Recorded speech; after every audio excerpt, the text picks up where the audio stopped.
Welcome, everyone, to the Cheap Pop Wrestling Podcast. I'm your host, John Hook. This is my co host, Hard Times is when I tie my shoe and I can't breathe, Dakota Allen. And, and the ring pop wearing, diamond butt plug wearing, 80s Buick driving, piss stealing son of a gun, and he's having a hard time keeping these Air Monarchs down, Kenneth O'Neill. First of all, it's the 90s, okay? Second of all, I don't tie my shoes, I wear boots, alright? No, he's got those Velcro shoes on. No, I don't have to wear a helmet when I leave the house. Oh, shit. So how dare you attack me? I gave you compliments last week. Hey, I had to come with the heat today. Right? The crowd did go mild, I can tell you that. Ooh. Hey, I didn't want to cut a 10-minute promo for a 30-minute show here. Well, someone's got to add the personality to it. You got as much personality as a wooden fucking door. All right, let's You get talk to it. like Nia Jax wrestles, all right? Ooh. All right, now that my feelings are hurt, on to the menu today. I'm sorry, that was a little rude. Our thoughts on the Elimination Chamber, and then we'll go over the recap of Raw and Smackdown, and then we'll bring up our new segment, What Grinds Our Gears. Seth MacFarlane, don't sue us. We've been copyrighted on every fucking social media platform. Just in India. Just in India. No, so if you all follow our TikTok, it's gone. If you've seen our videos on Facebook and Instagram, they're also gone. So, that being said, we're going to go ahead and get this shit show started with our thoughts on the Elimination Chamber. Dakota, I'm going to throw it to you first.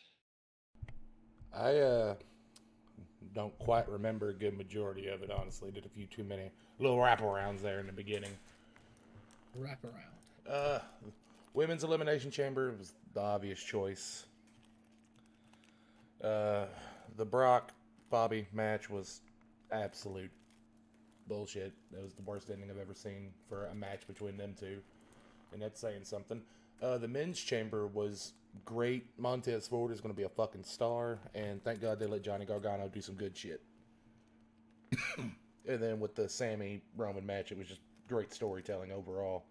But honestly, it just kind of felt like an episode of Monday Night Raw more than a pay-per-view. Yeah, it definitely felt like an extension of Raw, but I enjoyed the Men's Chamber match. Montez Ford needs a title push. I honestly thought he was going to win that at one point, but it is what it is. The Bobby and Brock Lesnar match, I mean, honestly, if we were at the show, that would have been the piss break match, even though it was billed to be one of those big moments leading to WrestleMania. But, oh well. Kim, what's your thoughts on it? I enjoyed, pretty much the same aspects of it. Johnny Gargano, man, I mean, he's so good in the ring when they let him be. There's a lot of high risk maneuvers there, with Liv, or was it not Liv? Gargano doing that Hurricanrana to Seth Rollins off the top of the pod was awesome. I think they're still building this storyline between Brock and Bobby out to Mania. I know they're pushing for Omos to be the opponent, but I hope it doesn't happen. I hope something happens and ends up being Brock versus Bobby and we actually get the actual match we want. I thought Roman, hands down, played the ultimate heel during that match. Playing into the crowd, playing on the weaknesses of Sammy with his family there and kept talking to his wife the whole time. Like, it was awesome. But outside of that, it's typical stuff that we're getting nowadays. Back to you, Hook. So we're just gonna go ahead and move on. The pay-per-view was, it was pretty mild. So, we're gonna go ahead and get it started on Raw. Alrighty, before we start Raw, just want to say Bronson Reed's wife looks like she was a horse girl in high school. Anyway. Second week in a row. It just needs to be said. All right. Yeah, that was the odd man out at that chamber match. Anyway, starting with Raw, we had Sami Zayn come out, dressing the crowd with his loss to Roman at the Elimination Chamber. Ended up saying there was one person he still needed to speak to, called Kevin to the ring. Kevin Owens returning, with Sami kind of appealing to him to see if he'll help him take down the Bloodline. Owens pretty much said, nah, fam. And said he was fine fighting them on his own, and if Zayn needed the help, he should call his friend Jay. Afterwards, after the promo, Zayn leaves. Baron Corbin comes out, tries to attack him, leading to an impromptu match with Sami, and Sami quickly beats him with a haluva kick. It was a pretty decent start to it. I didn't need the Baron Corbin match to start the show, but the promo was excellent between him and Kevin. It was. For me, I think it's still that storytelling. I still think we're going to see them team up eventually. I think it's going to be one of those things you're going to start seeing them help each other over the next couple weeks leading up to Mania. Baron Corbin thing, I think they're just trying to find something to do with him right now. I did love that Adam Pearce was like, after Corbin started running his mouth a little bit, Adam Pearce was like, all right, go ahead. I gave Sami the run back in. But, it's some of the greatest storytelling we've had in WWE in a long time, and I'm along for the ride, so I'm throwing it to you, buddy. Yeah, I thought the Sami Zayn segment on Raw was pretty good. I mean, there's nothing else I can really add outside of what y'all have already said. This is honestly the best storytelling we've had in a long time. Yeah, I think we're good on this one. If y'all just want to go ahead and start on SmackDown. Sorry, that was... I was fucked up. I'm so used to doing it the old way. I'm so sorry. We're gonna call this episode the train wreck. I honestly thought we already ran through Raw, man. I zoned out there for a minute. I was daydreaming. I don't know what I'm doing. I was looking at your 90 seconds of fame is gone. I was looking at my notes. I was like, there's still 10 more bullet points of stuff that happened. I am so damn tired, boys. I'm sorry. It was a long drive last night. Anyway, right, moving on. There is more that happened on Raw. Don't listen to Captain Chlamydia over there. Up next, we had Austin Theory getting interviewed backstage, quickly complaining about how the headlines aren't about him as the current and future of WWE. But they're talking about Cena returning, which pretty much just setting up Cena Theory at WrestleMania, which will probably be a decent match, honestly. Then talks about his match with Edge that's going to happen later tonight, saying his exact words were beating the legend in his home country of crappy Canada.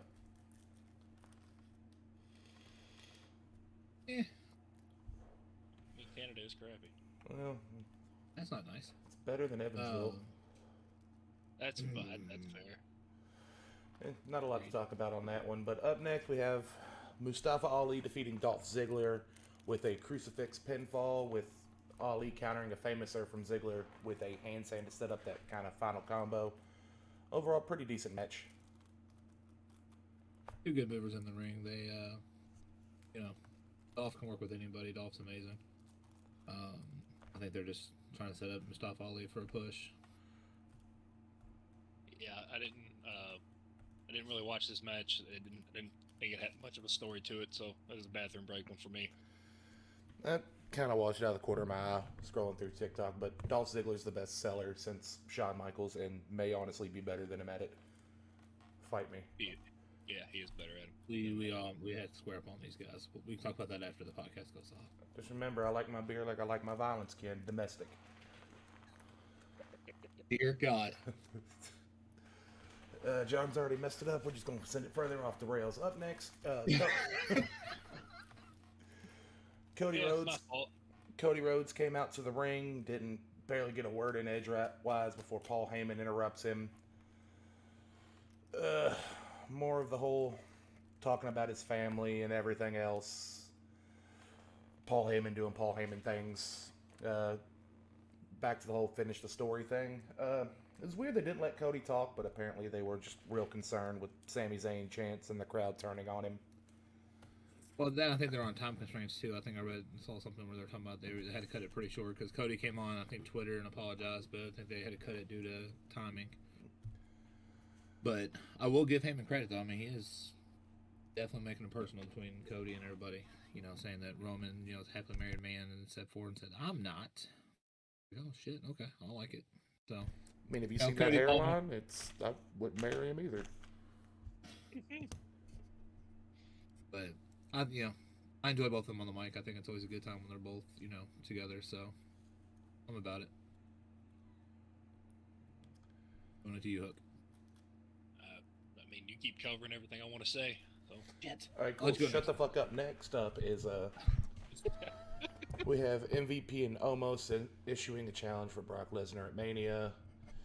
MVP telling Lesnar to show up next week to announce the decision. This is dumb as fuck, and this feels like Vince McMahon's back in charge of some stupid shit. Always trying to push the big body. John, you first, since Ken wants to steal all your thunder. Thank God. I think this is going to be. I think this one has potential for a decent match, unlike what you all think. I think Omos is a little underrated. I think he's a pretty decent worker. Like, we've had some giants that are super stiff and can't do anything at all in the ring. I think Omos can actually do a little bit. Like, he's no Braun Strowman, but I think he's got a little bit of potential in him. I say let's see where this goes. I'm the only one with hope on this one, I guess. I think you're still drunk from last night, but I'm not drunk, I promise. Mm-hmm. I'm just stupid. There's a difference. Give it another couple hours. Wraparounds. All right. Yeah, wraparound. I think it's, I don't know.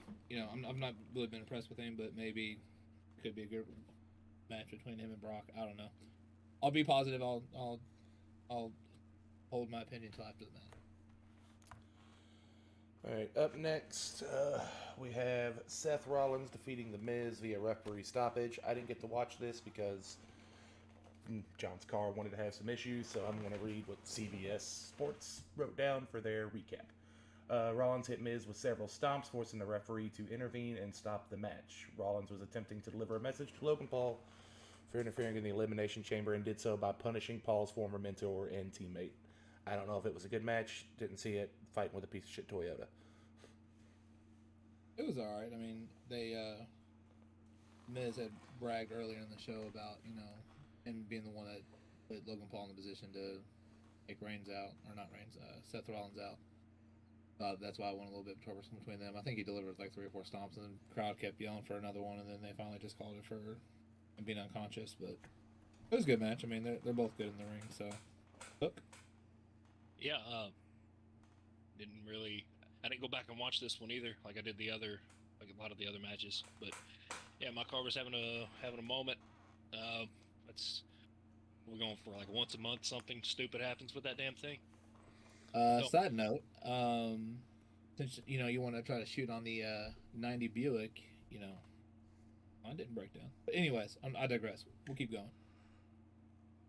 Ooh, shoot right. Wrestling. All right, Dakota, back to you, buddy. All right, up next. Hook and choke slams me. Up next, we had Becky Lynch and Lita challenging Damage Control to a women's tag team title match. During Bayley's weird ding dong hello thing, I felt my brain cells dying during this, and I'm still confused why Lita's back, honestly. But like, if it gets Damage Control the fuck off TV, I'm all for it. Look, why don't you go first, buddy? Yeah, this is gonna keep them on TV if they keep doing this thing. So we're just gonna have to sit back and watch the shit show, I guess. I don't know, but I don't. Why is it called Ding Dong Hello? I'm still not over that part. I don't know. I usually skip that part of the video. I don't have any lore for you. Yeah, I have nothing for this entire segment. It is cool seeing Lita back into the ring. Yeah, this doesn't interest me whatsoever. I'm just gonna go back to, I don't think they have any tag teams right now that, I mean, like Dakota Kai and Io Sky have not defended the title since they've had them, I don't think, and there's just not any female tag teams out there right now, so I think this is just grabbing the top female star, bring back a legend just to get some kind of tag team going, because there's really not a whole lot in the tag team division of female.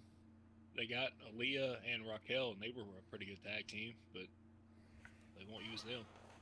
No, and I think what we're setting up is I think you'll see those two, and then I think you'll see Becky, Ronda, Shayna, Lita. So that's what I'll say. Becky's good on the mic. I like, she gets going. She's the one female that can, keep that stuff going. But I think it's just a push right now, just to get the tag team titles and some kind of movement. Fair enough. Up Rex, we have Up Rex. Wow, next. Maybe I'm still drunk. Bronson Reed defeating Chad Gable via pinfall after a tsunami, aka what happens when he sits in a bathtub. Gable distracted with Otis doing some weird thing with the Maxine. I'm fucking sorry, my bad. Otis. He's a model now, so respect him. I hate you. Anyway, looks like Gable and Otis, so I don't offend John again. He tries to cancel me. That's why we're not allowed in India. Thanks, buddy.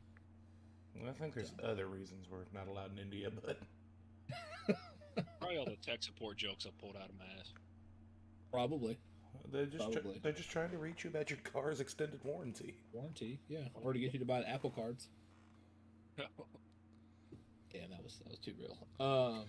I'll just say Gable's great in the ring. Next. Yeah. All right. Up next, we have an Elias segment where he's asking for someone to face him at WrestleMania. Bobby Lashley comes out, beats the shit out of him, and grabs a microphone, saying he's going to destroy anyone who disrespects him from now on. So looks like we may get a nice version of Bobby Lashley just beating the shit out of everybody, which I appreciate. It's always good times. Yeah, that's fantastic. If he can just keep beating the shit out of everybody, maybe he can go into the Funhouse and actually straighten out Bray Wyatt's character. I don't know. Settle down. Long-term storytelling on this. I think we're gonna see Bobby destroy everybody. I think Brock destroys Omos and kind of sets up that hurt business stuff for SummerSlam. And then to end the night, we have Austin Theory defeating Edge in a United States Championship match, with Edge getting kicked in the face by Finn Balor with him interfering. Overall, it was a very good fucking match. I'm not gonna lie. Yeah, I was really hoping Edge was gonna pull this one off, but I knew he wasn't going to, because they're gonna keep that belt on Theory for a good while. I'd just like to see any title change at this point, man. Yeah, absolutely. It's been at least over 100 days. I don't know. It's getting old. Unless you count Charlotte's Hulk Hogan style booking, but we don't. I'm pretty sure that was still over 100 days ago. I don't know. I'm not very good with the math. Don't fact check me on that, but it's been at least a couple of months. Like, we need something. I think for me, I'll say that we'll grab my gear section, but great match. This Judgment thing, Edge thing is really kind of going on too long, but I don't really think they have any other storytelling with Judgment Day at the moment. It's fortunately it is what it is at this point. But I won't go too deep in that one. All right, well, that's going to wrap up Monday Night Raw for us. Ken, why don't you give us a good SmackDown rundown that we all got to go to and see live. What? Shut up. Anyways, just to let everybody know that, Cheap Pop was in the house for SmackDown last night live. I had the greatest seats in the building, in case anybody was wondering. Couldn't see a damn thing. I could see the ring. But that ridiculously huge Road to WrestleMania thing really. Okay, don't answer. Sorry, kids interrupted me there. Yeah, the huge Road WrestleMania sign blocked the screen in its entirety, and I could not see. Anyways, Pretty so sure we even SmackDown. talked about that before any of us got tickets. Like, let's make sure we're not behind a WrestleMania sign. Well, I thought it'd been higher because we were only on the second level up, and it was prime positioning to where it just This arena's also the size of a high school gym, so. Hey, still nice arena though. Okay, still nice arena. Okay, give Evansville props. It's nice unless you're like mine and John's size up in the nosebleeds, because then your knees and hips start screaming at you sitting in them seats. Yeah. It's not made for anybody over 6 foot. All right, well, rolling on here. SmackDown started with Kayla Braxton talking to Jimmy Uso. Confirmed that he's not spoken to Jay since the Elimination Chamber, and he's had many efforts, but nothing's came back on. But he wanted to address Jay last night in person. Start the show off, we had Imperium versus Braun Strowman, Ricochet, and Madcap Moss. Imperium winning that one, but had a little drama to it because Drew McIntyre came out towards the middle of the match and was staring down with Gunther, which led to Viking Raiders coming out, attacking McIntyre from behind, which then prompted Sheamus to come out and help. Braun Strowman did his I'm call the meat train run where he ran over, hit the Viking Raiders stuff. Really good match. I like the team up of Braun Strowman and Ricochet. So what are your thoughts? All right, so the woman who was sitting behind me whenever Drew McIntyre came out absolutely screamed at the top of her lungs. She screamed, "Yummy!" That made it a little awkward, but it is what it is. All I know is if one of us screamed that out during a women's match, we are getting escorted out and tossed out on our heads. What'd you say? Sorry, I had technical difficulties there. All right. Sorry. But seeing Ricochet perform in person was something special. That dude can flat out fly. You don't realize how high they're actually getting until you're actually in the arena. Dude, he clears those ropes with a couple of feet to spare. Yeah, and then getting to see Braun Strowman in person, you really get to see how massive, and that dude is just huge.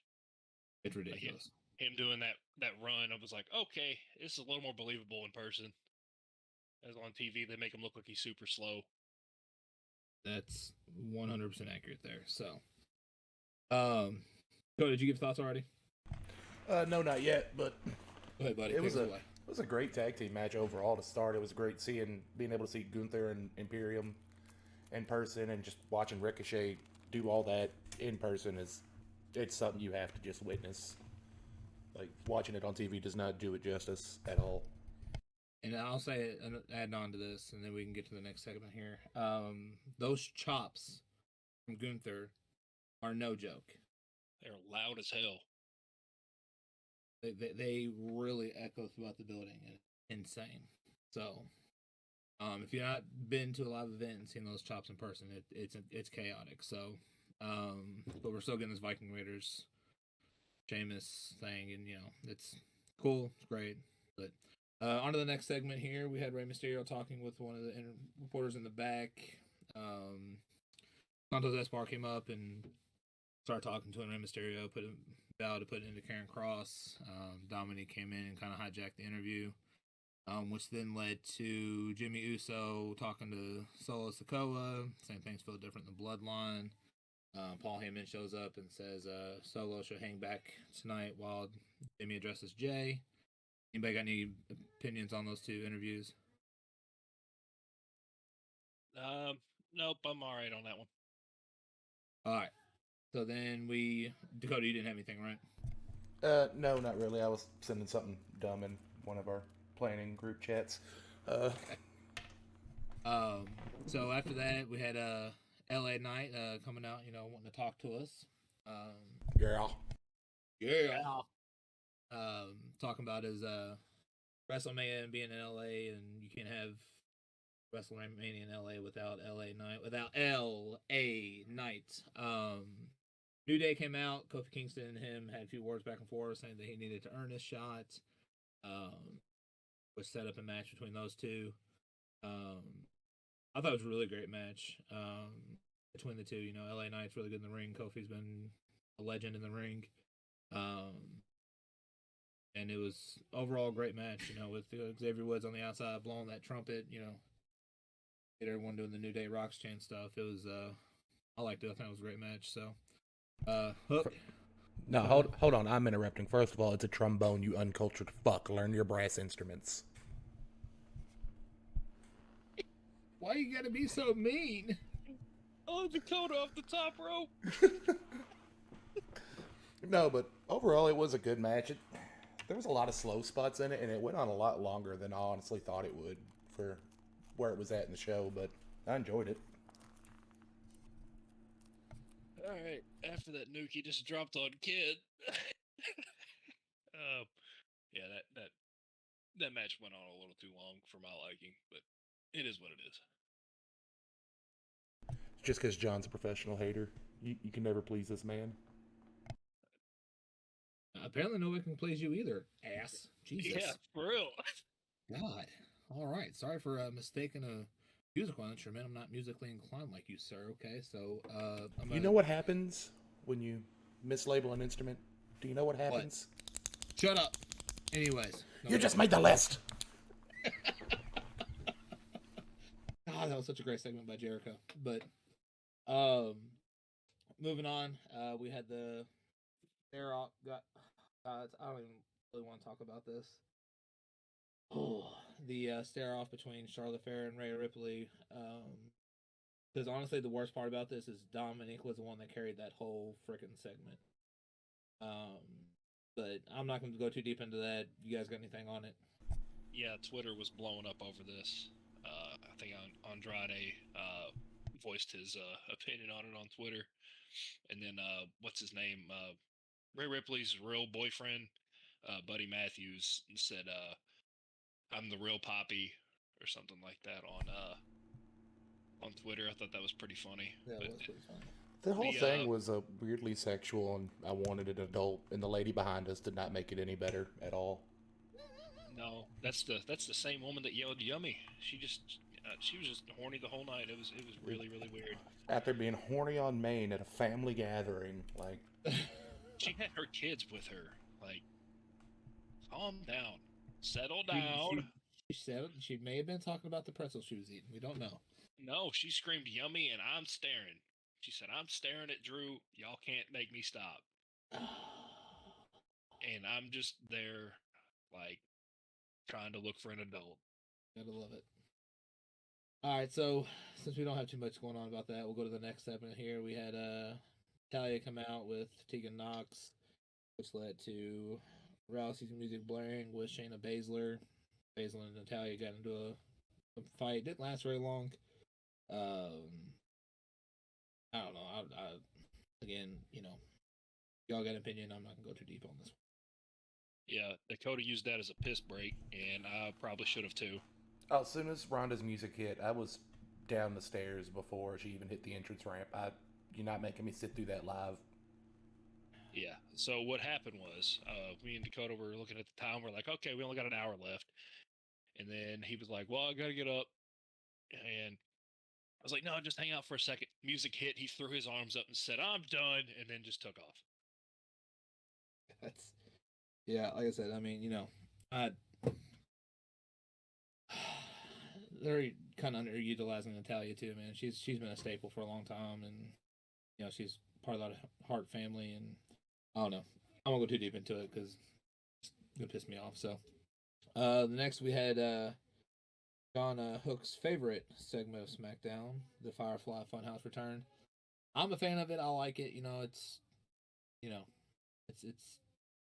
catchy, but you know, the big thing about it was, you know, can you keep a secret? They added like a game segment to it and a weather report and all that. Kind of weird, but you know, the main theme being can you keep a secret, and you know, they left the door open, so God only knows what's coming through. Hook, what are your thoughts, buddy? I know what's not coming through that fucking door. Another goddamn match. He's only had one since October. One. What about the storytelling?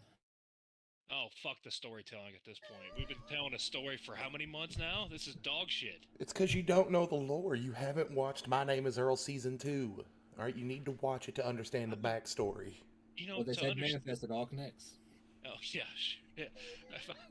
My name is Earl connects to this. Yes, it makes perfect sense. I would have rather stick my dick in a wood chipper than actually try to understand this Bray Wyatt shit anymore. It's so It's gotta be big enough to get in there. You know what I mean? Oh, God. You call me meat log one week, light switch another. Which one is it? Goddamn. We're gonna set you up and tear you down, buddy. All right. So, anyways, I'm gonna save the rest of that rant for the what grinds my gears section of this because honestly, this is the stupidest fucking thing in WWE right now. And what are we doing?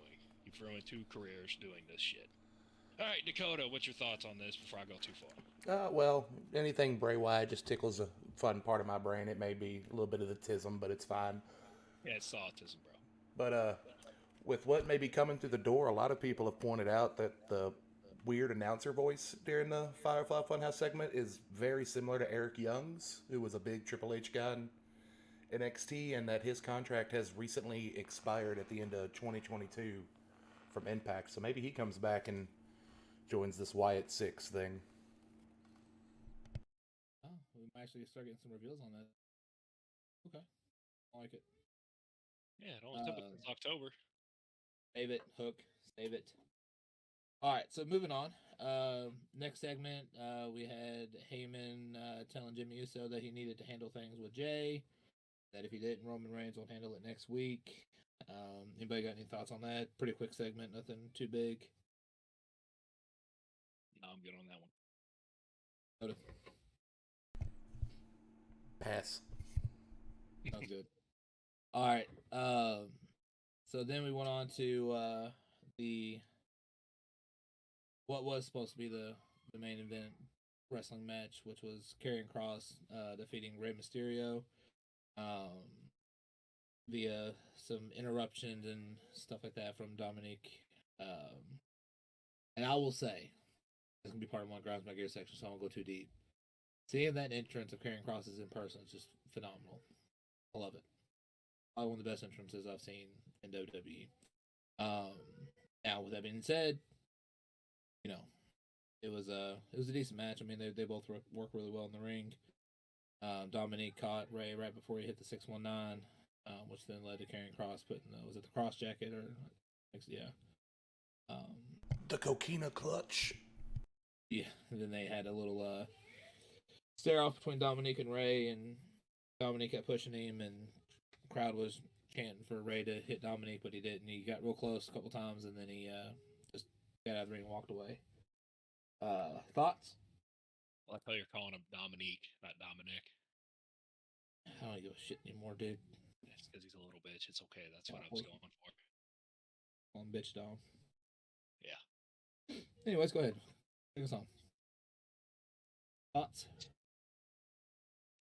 No, this was the one where I couldn't hold my bladder, so I had to run to the bathroom, and I missed the entire match, sadly. Okay, well, Dakota? I got to watch the match. I thought it was a very decent match. I just wish they'd end this feud with Karrion and Ray. Because Karrion Kross just needs to be...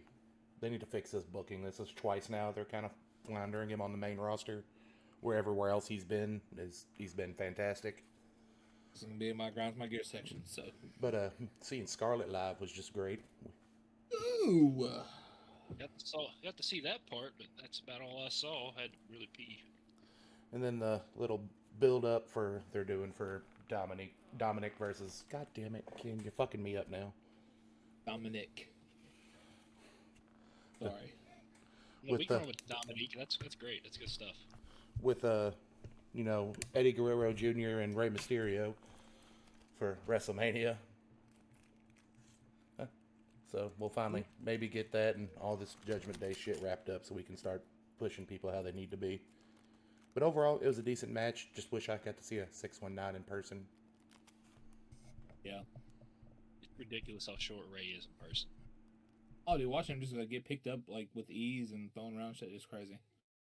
But to finish out SmackDown for what the show was, had Jimmy go to the ring, try to address Dre, then inserts Sami Zayn. And if you have not been to a live event and just felt electricity go through when Sami Zayn shows up right now, like it is, like Dakota said it time and time again, just how ridiculously over Sami is right now, and you feel it when you're in the arenas.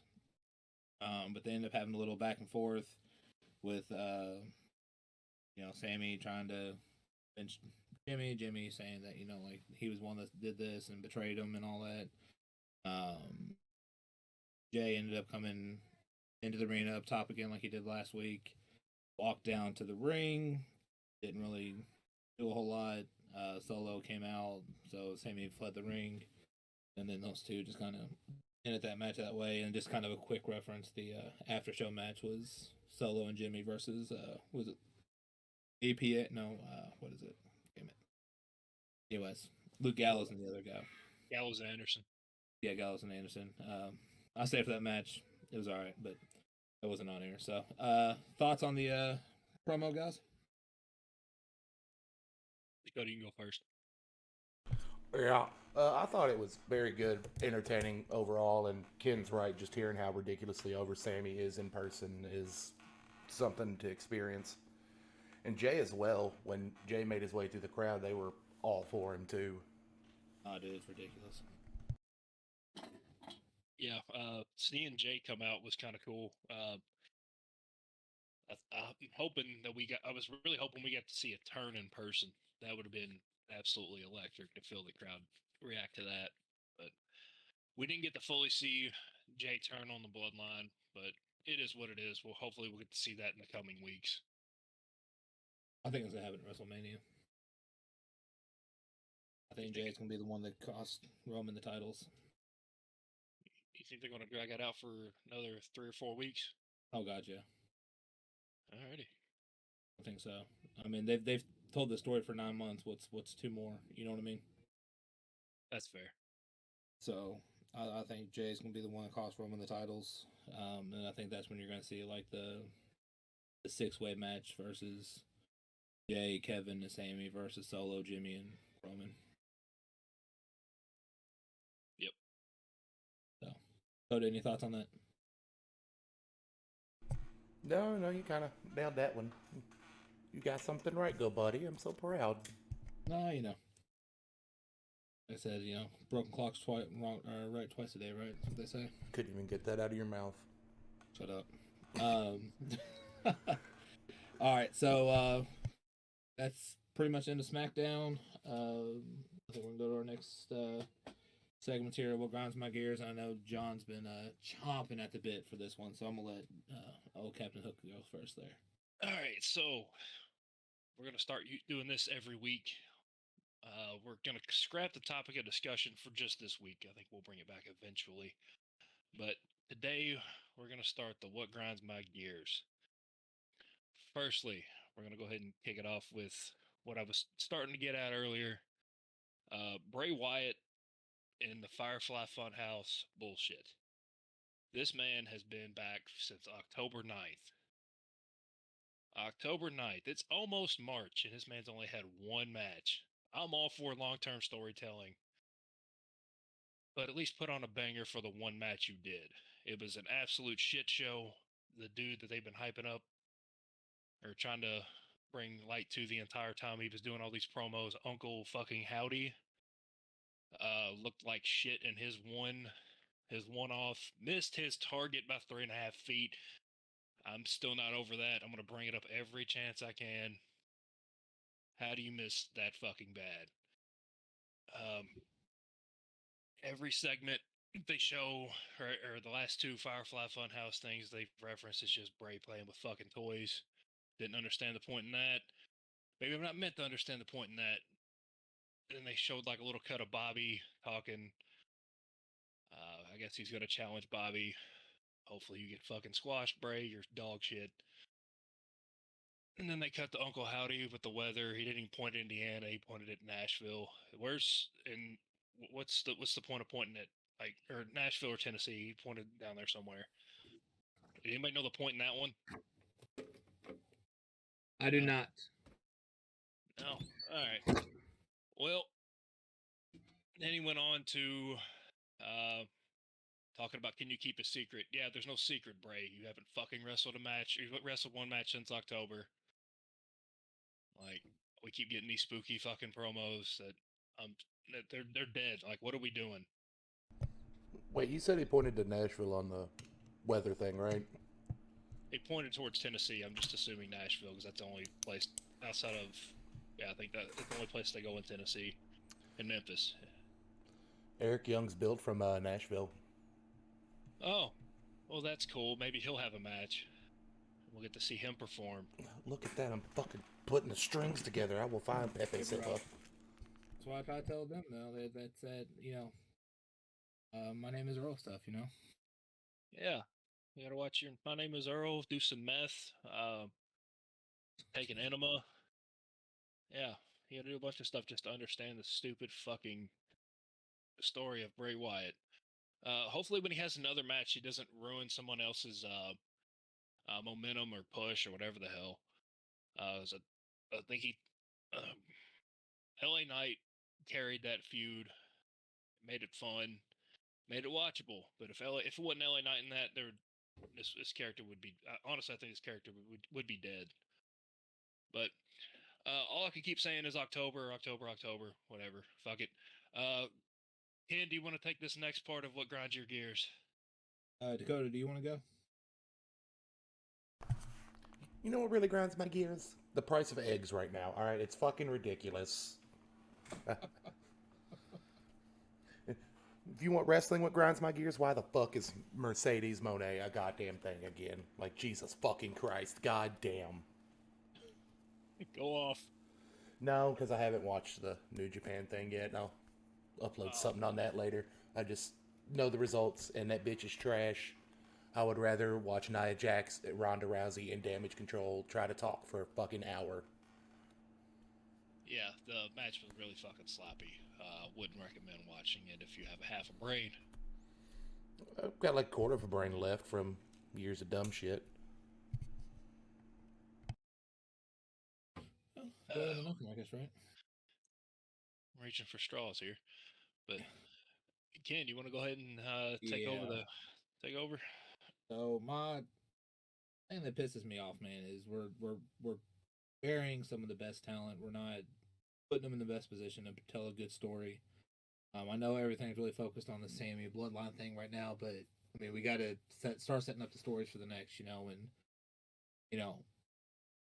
one of the guys that I really kind of came to appreciate lately is Karrion Kross. I mean, it was a force in NXT, and like they've just not given him the chance to do anything. They keep Montez Ford tagged up in this tag team stuff. It's great, it's working, but they're not really doing anything. So Montez Ford is really kind of being wasted right now. I think we need to start getting some of his titles swapped out.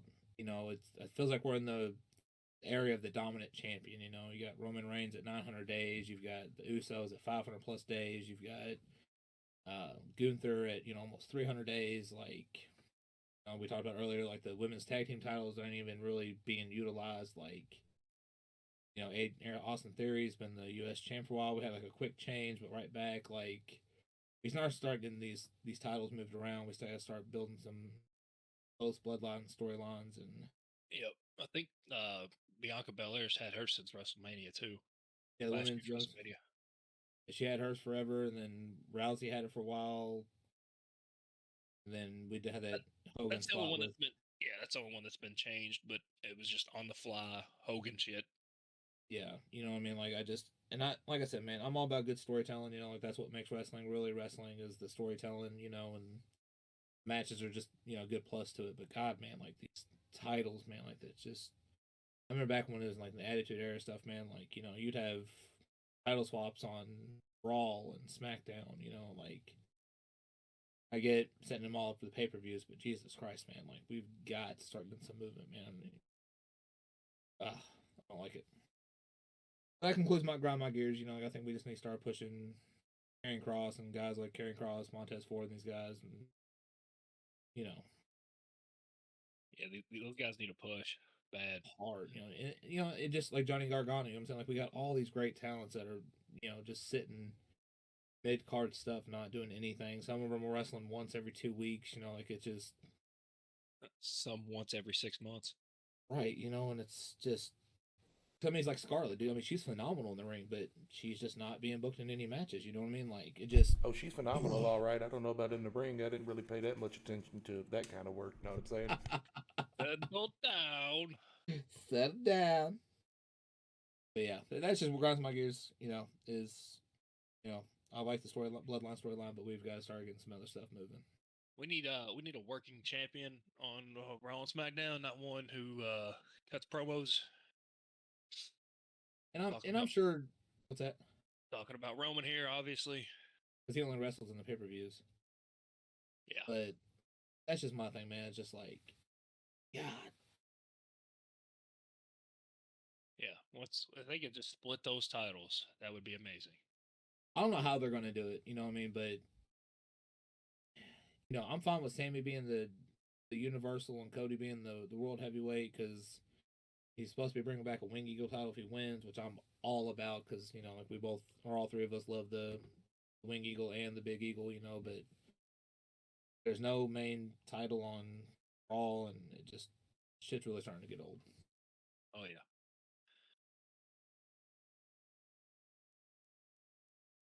Taking away for the outro.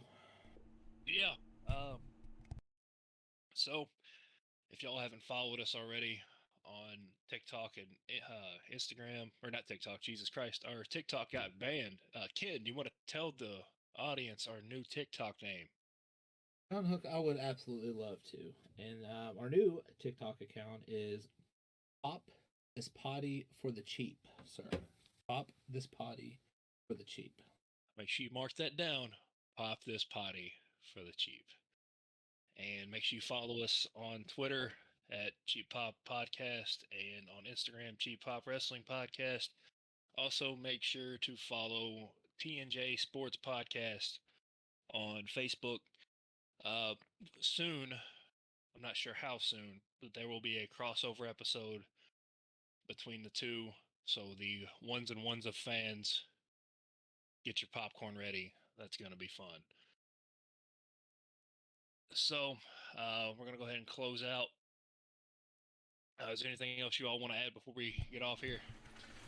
Nope, I think that about covers it on mine end. Follow us on our socials, or don't. John don't pay me for this, so it doesn't affect me in any way. Yeah, we ain't got money for that. But if you want to sponsor us, we have no morals, so Oh, we will absolutely plug whatever you have. I will say whatever.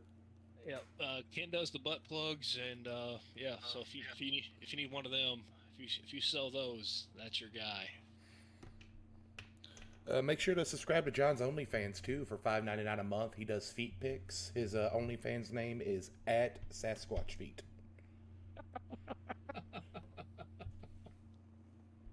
Oh, Dakota also has an OnlyFans account, but it's only pictures of his baby carrot. And no, there's videos on there, but it looks like a wildlife mating documentary. I'd coming in like a beached whale.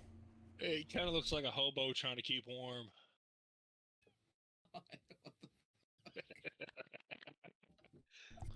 You got Morgan Freeman narrating, and the beluga whale comes up once a month for his monthly mating ritual, only to be turned down.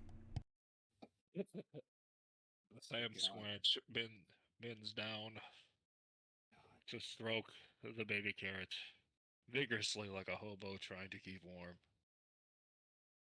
No, it's like trying to start a lawnmower, man. I'm going in full force. Anyway, we're gonna wrap this up before we say something we shouldn't. So know where this is going. Say goodbye to the people, everybody. Goodbye. It's a beautiful night.